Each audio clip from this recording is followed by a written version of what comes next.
I didn't have to read a book about psychology. I was living it. The biggest risk I took was to write books, because it was the one thing I was not really sure I'm capable of. Because I feel powerful. I don't feel helpless. I don't feel impotent. It's not a concrete thing, but it is. I've never really said any of this, actually, just so you know. I can tolerate the lack of security better than I can tolerate the lack of freedom. Since when do we talk about belonging in the workplace? And what does belonging actually mean in today's age? I like to matter, because if I matter, I can't be erased. I've always said it's the quality of your relationships that will determine the quality of your life.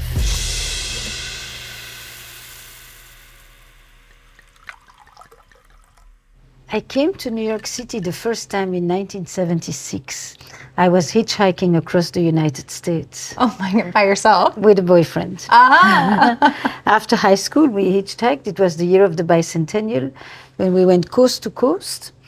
And I saw America like I will never see it again. And then I arrived to New York, and it was like everything from the movies. And I just thought, this is the place where every part of my identity can find itself. Can you say more about that? What parts? I mean, all my languages I can speak here.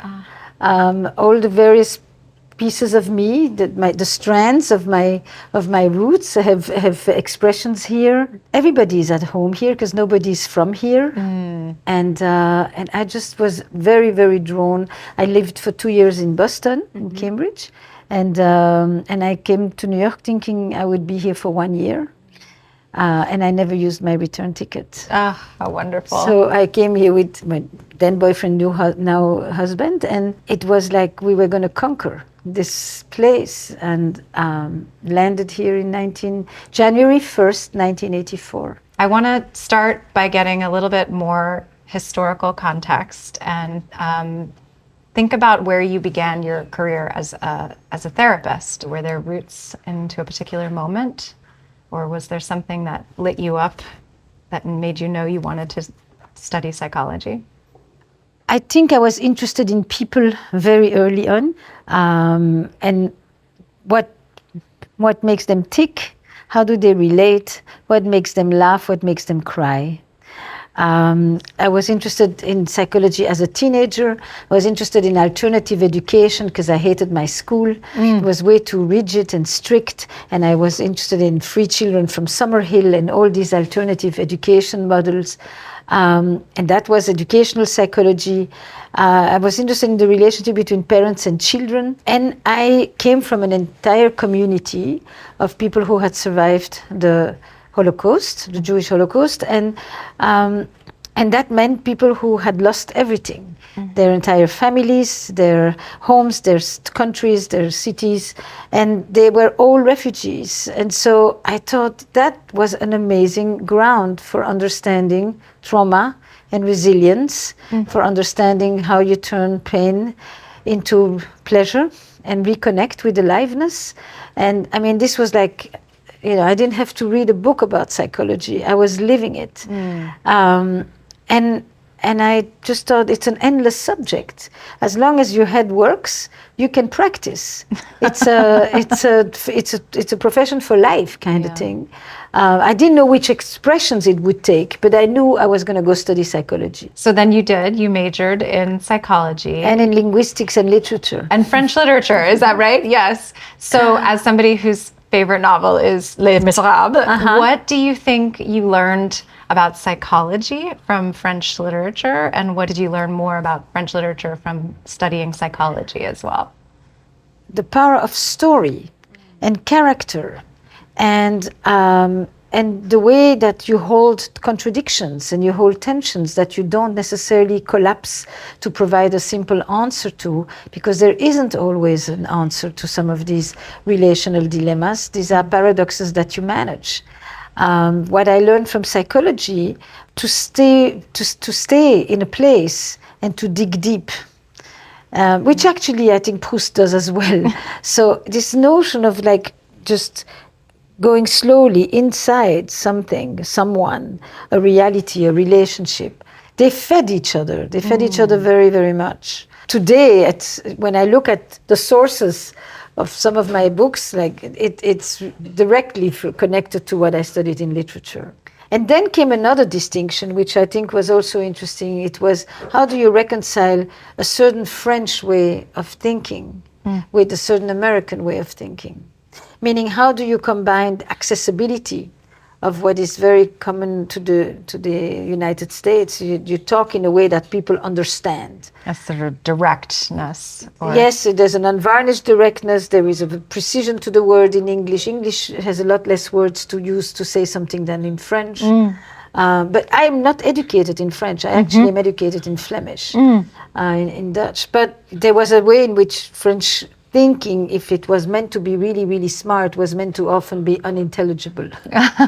More ambiguous? No, dense. Interesting. Dense. It's like, it wasn't meant, it's like only a certain group of people could access it. And I thought there must be a way to remain, deep, substantive, nuanced, and layered, and still talk plain English, be understandable, be accessible to everyone. That was a very interesting jumelage, thing to put together, more even than psychology and literature. And then after that, you majored in psychology and French literature, and then you went straight into clinical work, or? No. I came to study expressive arts therapies in Cambridge, and I did my MA in that, and then I went to study family therapy. Then I went to study. They're making us a drink. Yes. And they're letting us know that they're making us a drink. It's a nice sound. I went to study general systems theory, which was an extremely important shift because it took me out of the purely psychoanalytic way of thinking into understanding what are relational systems. How do you understand problems not from a deterministic point of view, but what does it mean when we look at an ecology?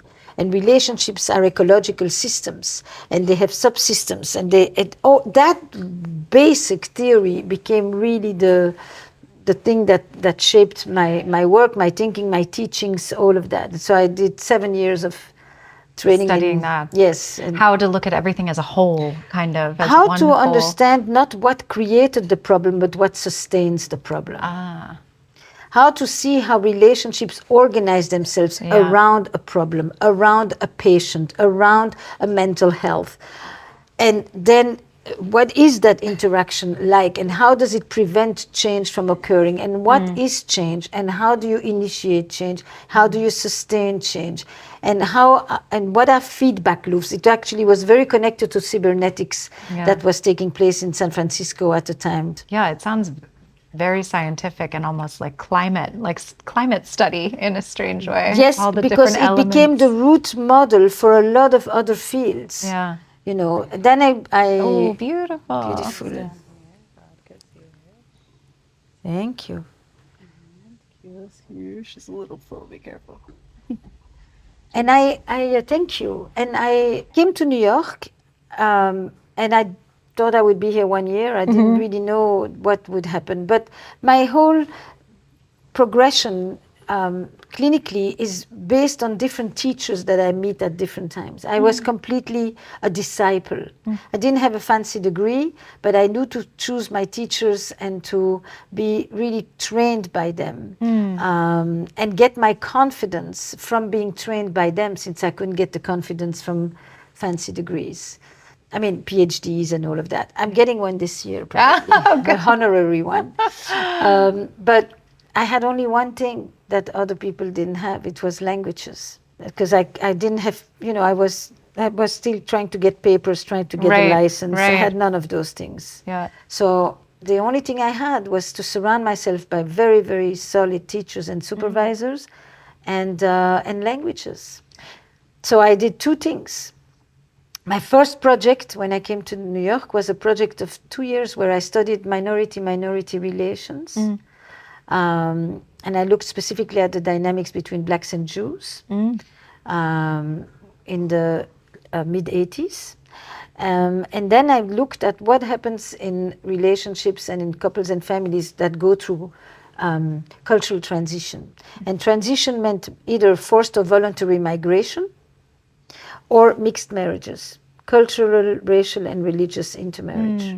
Two sets of tides clashing. Yes, you know, some and way. and because of the languages, I could work with all these people who came from a lot of different places, and that was actually my main topic, cross-cultural psychology, like that, for 20 years.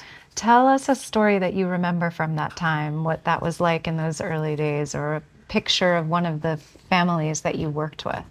What is something that I stuck actually with you? mentioned something this morning on my first AMA on Substack, and because I was trying to remember things from before, and there was a question in the AMA this morning that asked something about, you know, definitions of relational intelligence, and I remember a moment in a group. I was doing a lot of groups, couple groups, and at one point, somebody was grappling with the inner permission to actually pursue their relationship with their chosen person, and asking, can love conquer all?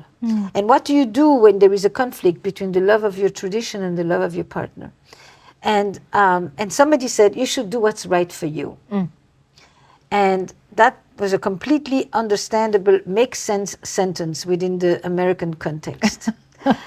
And yet, that person looked and said, but what's right for me never exists separately from how it affects the people that are close to me. Right. My happiness doesn't exist in a vacuum. Yeah. It doesn't just belong to me. How can I be happy if it makes other people upset? I am my family. I am my relationship. My needs and my being exist within a network of connections. Yeah. I don't come from this individualistic perspective where you pursue what's good for you and you make sure not to let other people affect you.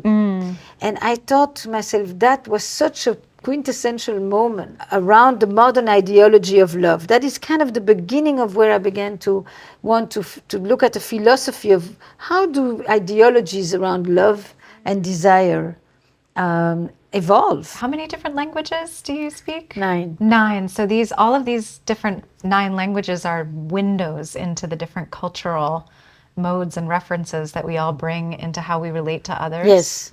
Yes, very much. I mean, you know, I was at the medical school at NYU in psychiatry. I worked with a lot of different internship programs, in residency programs in medical schools. And you have people that come from all over the world with their own cultures, and they enter a certain medical model. You know, a medical model that really does not want, for example, the parents to be next to their children when they're going for an intervention. Because let me do my job, stay out of my way, Right. I know what I'm doing. Yeah. In many cultures, that is inconceivable.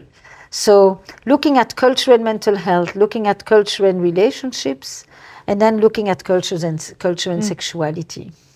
And by the way, you should Drink. feel free to drink. Yes, yeah. Is vodka your normal? Cheers. Gin and vodka, Yes.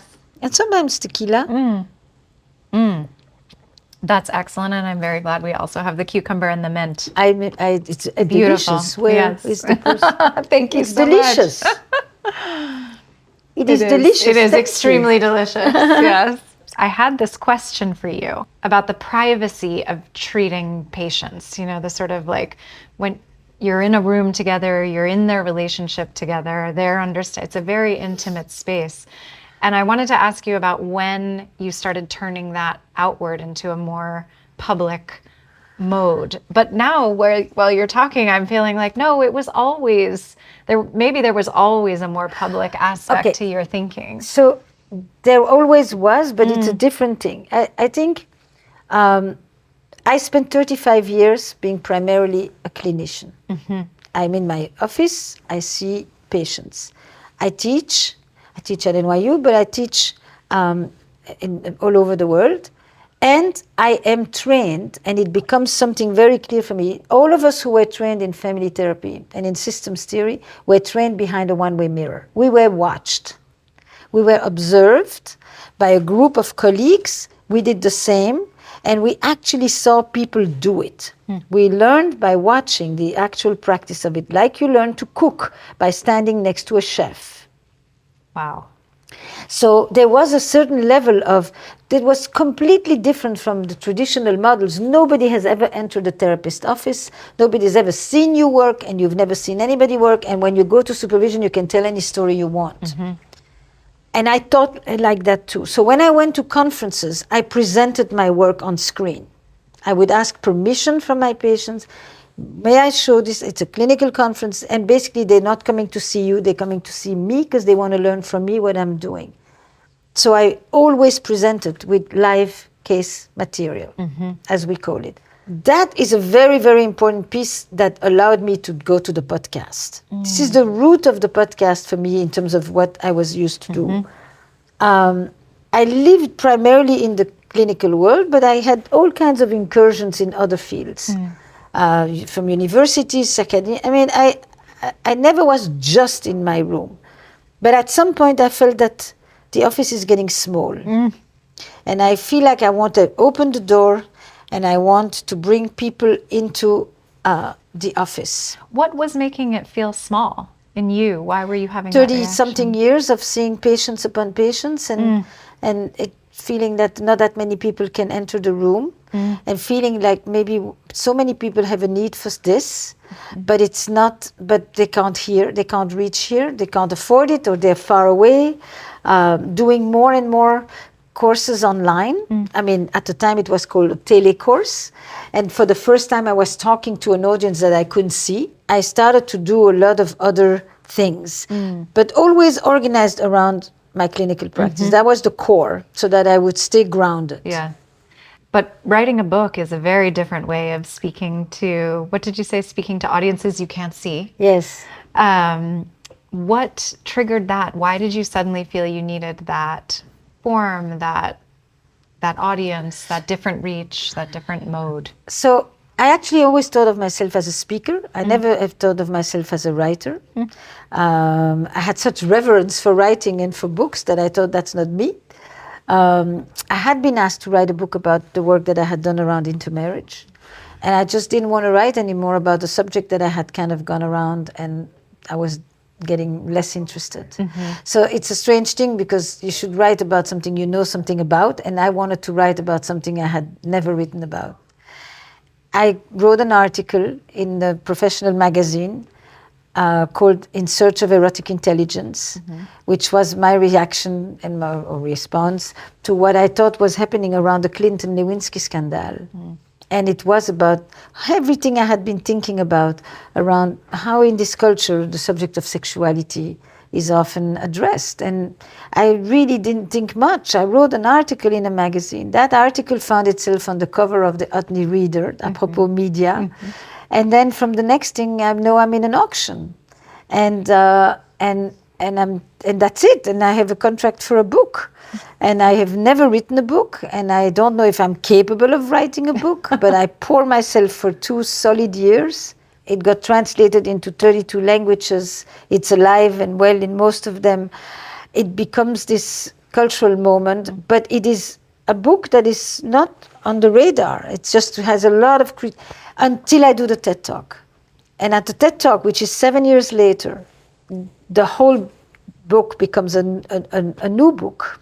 That's fascinating. So the idea itself was a cultural phenom in certain areas where people were talking about it as changing and in the clinical, things and having an impact. And then the distribution is the thing that suddenly changed. Yes. 1 million people listened to this TED Talk called The Secret to Desire in Long-Term Relationships, which I did in the TED Salon. I didn't even do it on the main stage. I did it improvised, which is not the way TED Talks really are.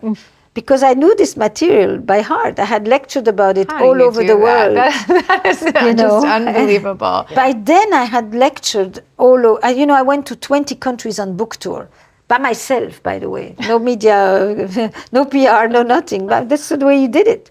And I got invited here and I got invited there. And every time it would be a combination between clinical presentations to the therapist community and press.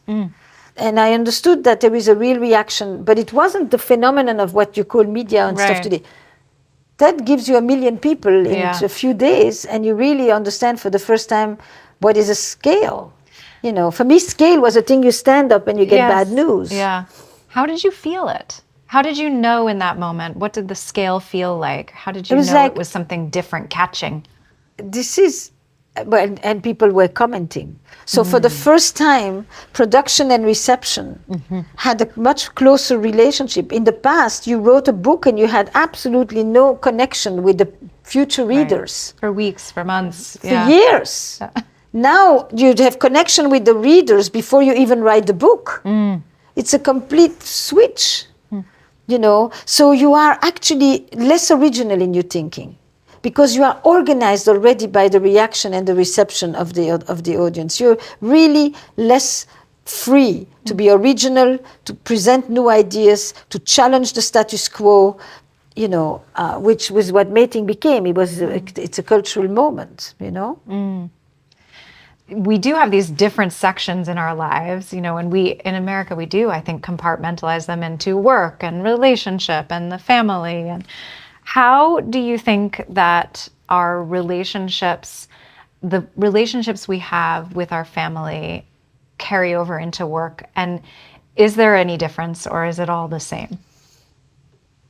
I think that everybody goes to work with an official resume and a non-official resume.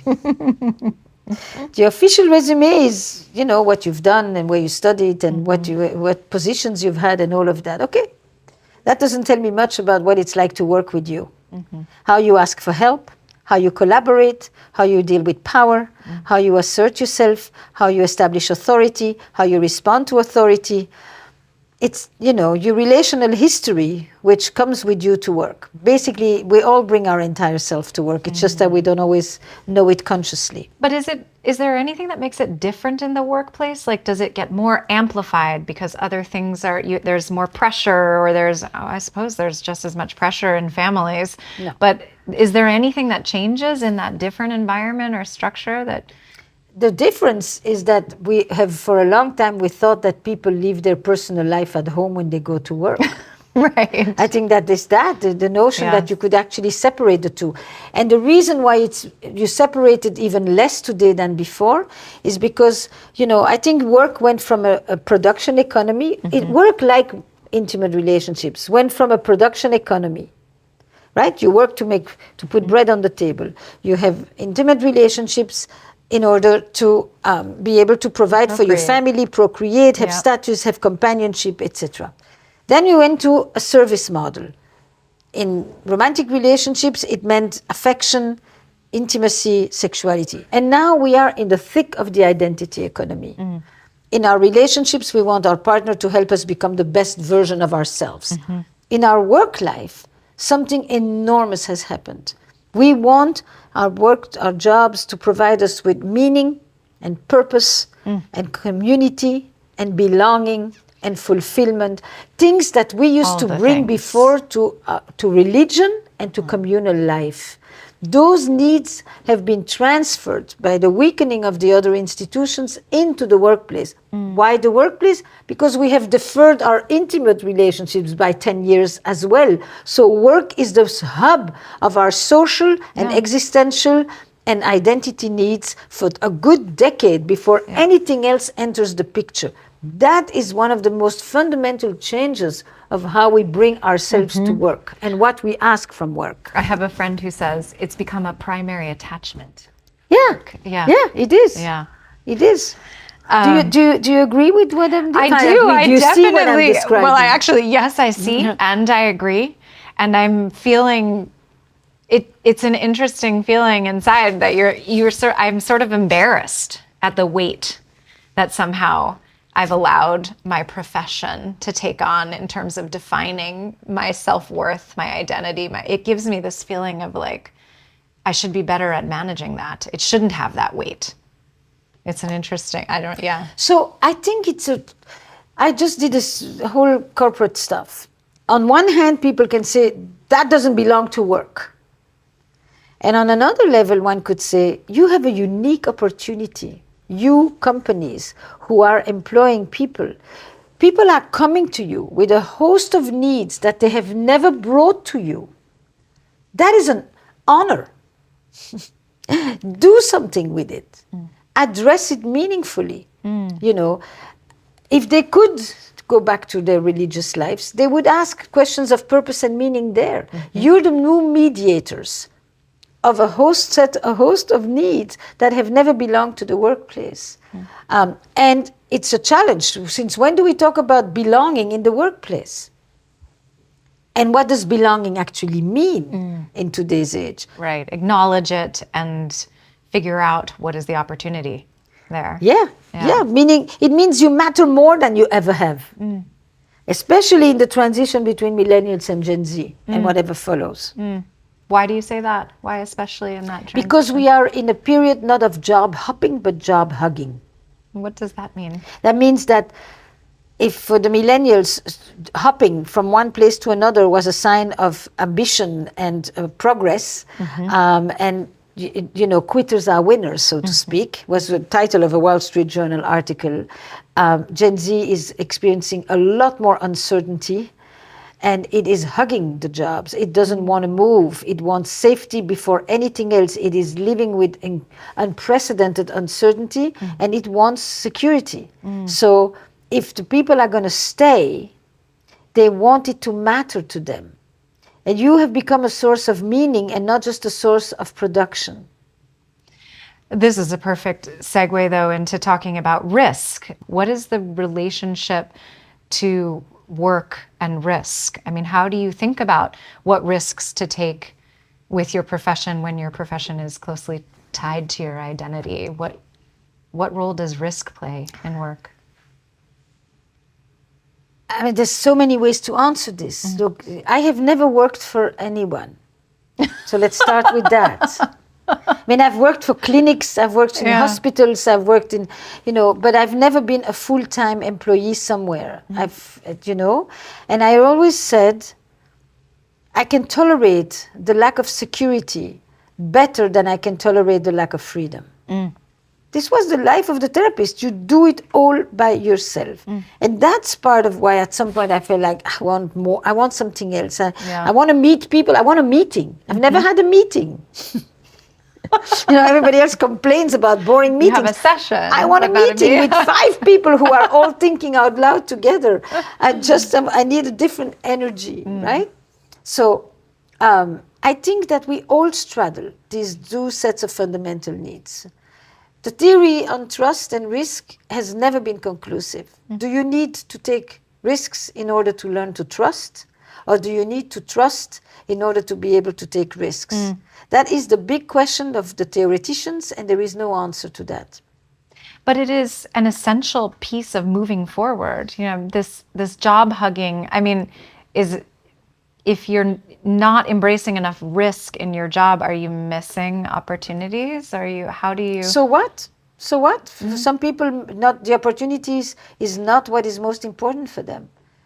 Making sure that they actually have a place to go to every day with a reliable salary that allows them to take care of the people they love is more important than opportunities. I think we can't have just one set of values or goals that we think is what people aspire to at work. Some people experience meaning that is intrinsic to what they do. I find meaning in the actual thing that I do, and for probably more people, a lot more people, the meaning of work is extrinsic. It's what it allows me to do with others and for others. It's not, you know, if I work in a packaging company, that is really not what is meaningful. What's meaningful is that I'm able to feed my children, that I'm able to take care of my sick mother. So I think work has lots of different levels of meaning. Yeah. In general, I have very good thermometer, I think, inside of when is too much risk and when is not enough. But that changes over So I'll time. give you a way of risk management. One of the ways I do risk management, I think, I've never thought of it in the way, is that I always kept my practice. I think the biggest risk I took was to write books. Because why? Not because of books, but because it was the one thing I was not really sure I'm capable of. That was the risk. The risk is I've always done things I have some idea that I can do. This I'm doing and I don't really know. So I write mating. Then there is the TED Talk. And then comes the podcast. Okay, so I've now left my office. I'm now talking outside. Now I want people to come into the office and to actually hear what are the insights and revelations that take place in this office. And I've been asked many times to do television, and I never wanted to because I didn't want to use my patients. I thought my patients are coming to me, and they are not to be used in any other format. It's like, ugh.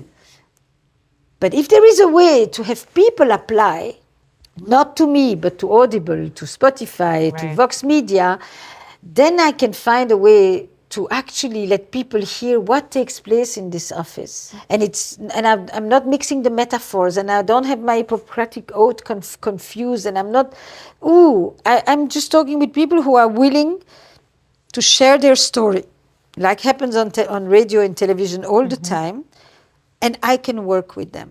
And that's kind of the beginning of the podcast. And it's not a risk. Why is it not a risk? Because I think I know what I'm doing when I meet a couple, because I think that couples therapy is among the most compelling stories you can hear, because I know that people are really lonely and have no idea what's happening in the couple next door, and because their best friends can come and tell them that they're divorcing and they never saw it coming. And I'm thinking, I'm going to recreate the village, because I was walking in Italy in that village where everything could be heard from one house to another, and I thought, I am going to use the digital to recreate the village. I know to use a tool for the thing that I want to. It cannot be that people go through so many hardships all alone. Yeah. That's kind of what's in the back of my mind. Who took the risk? The people who decided to work with me. That's who I think took the risk, you know. And I've worked with Jesse Baker for 10 years now. It's a really long time for a podcast. And I always thought they took the risk by going to this person I had never listened to a podcast in my life.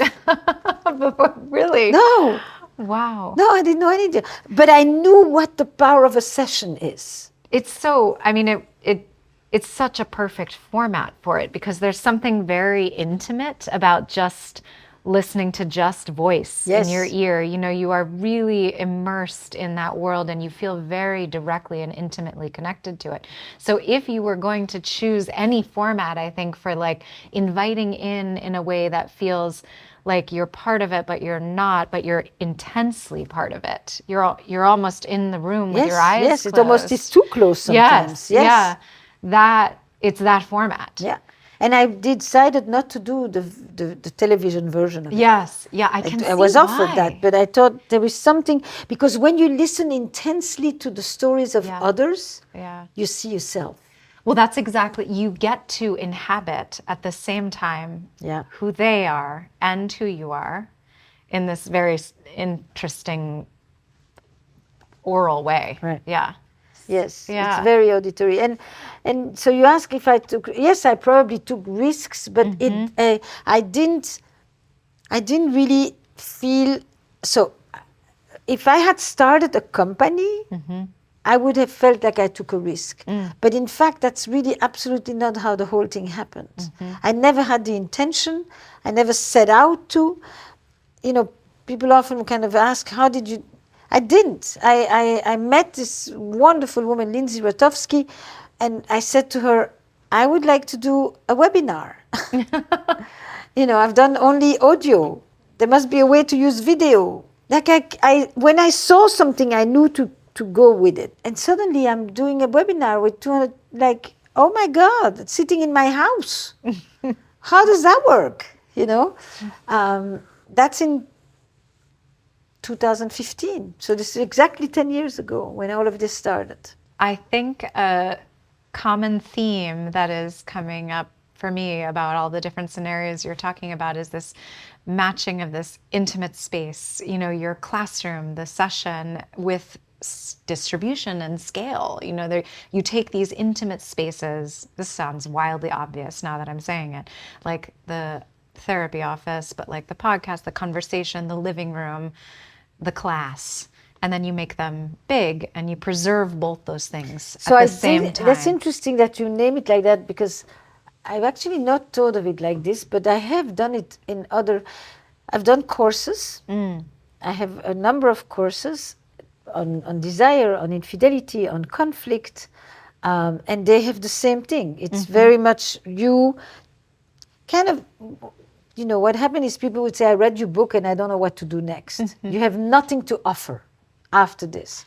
And I thought, yeah, you read my book. That's the kind of what I mean, why do I have to, you can come. You go do it. But then I understood that, people want to really learn. And now what? And how do I put this into practice? Yeah. So then I understood I have to do courses. Yeah. Then I did sessions. Sessions was a community of therapists.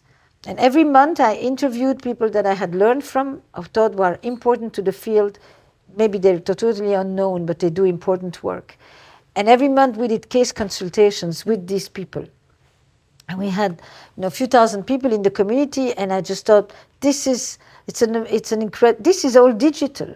This is digital for educational technology kind of thing. And I am not a tech. But I thought here I'm talking to all these people and we're learning together. I don't want to create a school, but I would love to have a salon, a clinical salon. So I did that. And every year we do Sessions Live. And Sessions Live, which is happening this year in May in New York, is a cultural and clinical conference. What I think is the future of a therapy conference, what I would imagine as that. And that's kind of the way this thing unfolds, with me interacting with a host of different types of media. Yeah. Without ever having thought that I'm building a media company. It's not like this is, when I'm presenting myself, I think I'm a therapist. Yeah. At heart and at core, I'm a clinician who is using her work and her understandings and bringing it to a multiplicity of environments where I think this kind of knowledge and understanding of life and its events may be helpful. You are a creative culture maker. Whether or not you intended to be, you are an artist now. Many people who are in the act of culture making notice this moment that musicians call flow. What is that for you? I can have been flow in many different situations. I can be in flow in a good session where I feel like, this is happening. You asked me before if I get tired of people saying, you helped me. And I here's the truth. As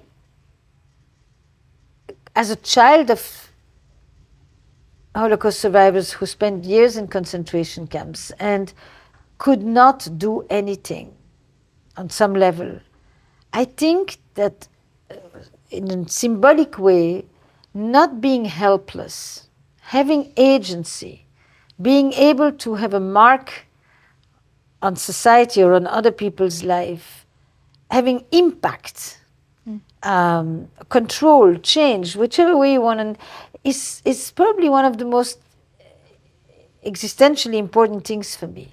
I don't think of it as risk, I think of it as meaning. So I get flow from that. That's beautiful. You understand? It's because I feel powerful. I don't feel helpless. I don't feel impotent. I don't. But I can't. It's not a concrete thing. But it is. I've never really said any of this, actually. Just so you know, it is probably at the core of what drives me. I like to matter, because if I matter, I can't be erased. It's all of us. Isn't that the essential human condition also too? Like, we just want to matter because we don't want to be erased. Very simple. Maybe we're all doing that all the time. I don't think it's me and it's unique, but in its particular version, because not everybody wants to matter by doing something that makes people's lives better. That's true. It's that combination. Yeah. You said earlier that you never wanted to build a media business, but you have. Now you have one, and you have it. Small and mighty team. Yes, you have a team. What makes you different as a leader of a media business, what do you think you bring to bear with that team? I don't know, hiring or in the daily dynamics that you think somebody who didn't have your approach to understanding relationships might do differently? I think that because I've always been self-employed, I have gravitated towards people who are like that too, experts in their own field. When they tell me what to do, I listen to them and I do it because I think they understand this like I understand that. It's not really hierarchical. My team tells me what they think, what to do, they speak back. They understand what I know, but they understand what they know. And I think that's really a very different structure. I expect people to really communicate with each other a lot because I think that everybody is interdependent with the others, and the different media spaces, if you want, types of media, all interact with each other. The Substack people need to interact with the podcast people, need to interact with the content people, need to interact with the newsletter, with the, with social. Substack has become that. That's why I joined Substack, actually. It's because I needed one place where all these people who were talking to each other could actually put everything together. Because we used to have the newsletter, the social, the podcast. Now it's really like a gathering place. It's, I always talk about how I wanted to bring the therapeutic ideas into the public square. Now I wanted to create a public square for myself. And the whole now I sound like I'm doing marketing, but it's genuinely a thought I'm having, is that in Substack, the whole ecosystem can show up in a different way than when you have one piece over here and another piece over here and the community over here and the video. It's like you get to your whole systems thinking. You can show it off in one place. It feels different to see the whole thing. I mean, we needed it. It was really, we came to a moment where we thought, because at first I said, I'm sorry, but I said, one more platform? I did well, that. I was seriously totally. like, I'm like, for what? Right. But then I thought, no, actually, this is a different story. And if I can actually regroup, then everybody meets in the same, at the same terrace of the cafe. Always with these intimate spaces. Yeah, it's very made big. important to me. Yeah. It's very important to me. You are now a very well-known set of ideas and culture in and of yourself. What is it like to be a human and to also be a brand? I think I understand the word thought leader. I understand the word public intellectual. I understand influential thinker. And I think that I like those words because it attaches me to my ideas, to the content, to the work. The brand, it attaches you to a marketing. And I know that is happening too, but that is not what I connect with. I connect to the fact that I like if people stop me on the street, they don't just recognize me.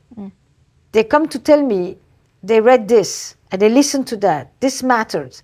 I was there for their divorce. I was there for their grief. I was there for their heartbreak. I mean, it just is a little bit different. For me, it's less about my personality. People recognize me, apropos the auditory. People recognize me by my voice. They don't necessarily know what I look like, but they hear me. So I'm on the plane this week and somebody says, and I know they just heard me speak, and I'm thinking, okay. And then they say, are you who I think? I said, yes, this is me. And then they say, I listen or I like your work. And then I say, what do you do? Do you read? Do you watch? Or do you listen? And then depending on how whichever way they learn, I then say, and what was it? What's one thing that has actually been useful for you? And then I can handle it. Then I feel like there is substance in here. It's not just, a social media culture. I'm from before social media, even though I use the platform because I think I have something sometimes to contribute. But that's the difference between thinking of myself as a person and thinking of myself as a brand. Your work now has spanned so many different mediums and formats: audio, video, writing, oral, interactive classes, and I'm sure many more. It strikes me that your relationship to your audience, I think the relationship to an audience can also feel very intimate when you're writing or when you're speaking or when you're creating. How do you think that's changed over time? How do you think about your relationship with your audience when you're speaking to them? You know, I created the card game, and the card game is now, so what I'm doing more and more is integrate a talk with an interaction, with an activation, with an experience. I am rarely standing in front of an audience and just speaking to them or at them. I need the conversation. I will try in every way possible to create what I can create in the podcast or in a session with people at scale. I come in and I ask people questions about who they are. And, you know, I just opened Art Basel in Doha, and it was like, the question was, how do you enter a place? And how do you take a group of individuals and turn them into a gathering of participants? What is the threshold that people need to cross in order to create a shared reality and a shared purpose? That is what happens when people come to a therapy session. That is what happens when they come to my tour. That is what happened when they listen to my courses. It's really that. It's how do you create a shared reality? And it is so important because we are more and more in a fractured world where people have such atomized realities, such lack of interest in what is the world of the others, that this is all I work about. But I don't do it, you know, from the marketing position of let's now all talk about connection. I mean, I've talked about connection and closeness and intimacy for 40 years. It's just that I use every means possible that is available and that comes out every few years for that very same purpose. What do you think happens to intimacy in the future when we have those two poles? We have this more niche, more direct thing kind of that can feel very powerful and intense, and then there's also this pushing apart. I think that people are going to have AIs in their lives in every version possible, either as a third to their relationship. Now you could say, you know, what's the difference between their diary or their best friend? Yeah, so this is their imaginary best friend. But for every 30 times you consult the chat without talking to your partner, what do you think is going to happen to intimacy? Do you think it's possible to get good therapy from AI? Yes. Yes, I think it's very possible to get good therapy from AI, for a certain kind of therapy. Is it possible to get good therapy from Esther? A certain kind of therapy for a certain kind of person. You know, the better you are, the more you are an acquired taste, and you're the perfect fit for some and utterly not for others. That's what the best therapists are excellent for some, not for everybody. That's really a bit off. So I think yes. I think I had you know, I'm now in the thick of how to use AI inside therapy. I'm trying to tell the therapists to not ignore it. You know, like I used to get threatened if somebody went to an astrologer or a tarot reader or a futurist, or, you know, because I thought they're undermining the process of therapy. The more the better. Maybe they see something you don't see. Don't be so freaking insecure. So now I said to my students, I said, you know, do the same with the AI. Don't just have them tell you I consulted chat. Ask them, what did chat say? Bring it to me. Open your phone. Let's read it together. You know, and you and make it useful for the work you're doing. Tell the chat to summarize the obsessive rumination of your ex that sends you 60 pages every 2 days. No, this is all true. This is things I've done. You know, and tell the chat, you know, tell me what is actually important here, what is logistics, what decisions do I need to make, what do I have to actually do, and what is the rest is berating, nostalgia, criticism, and etc. And the chat gave the most amazing, Wow. This is nostalgia, this is criticism, this is what she wants to do with the money, this is what you need to decide by tomorrow. 3 bullet points. Why should you read this and then get all upset and then spend days or hours trying to regulate your nervous system? For what? So both things, intimacy, there will be a opportunity cost. People and- will have, some people will use it as a tool, and some people will use it as a replacement. Some people will be pilots, and some people will be passengers. When they're the pilot, they have agency, and they can make the AI serve them really in an intelligent way. When they are passengers, which the majority will be, the same way that some people know why they're using vitamin D and the others have no idea what they're swallowing. When they are passengers, the AI will manipulate them left and right. What is the best way to build, this is my last question, a habit Yeah. around that? Every day you talk to two people, strangers on the street. Just start practicing talking to people who you're probably never going to see again. So what do you care? At a coffee shop, in line, on the subway platform, coming out of the movie, at a bar, in a live concert, wherever you are, at a gym, talk to strangers.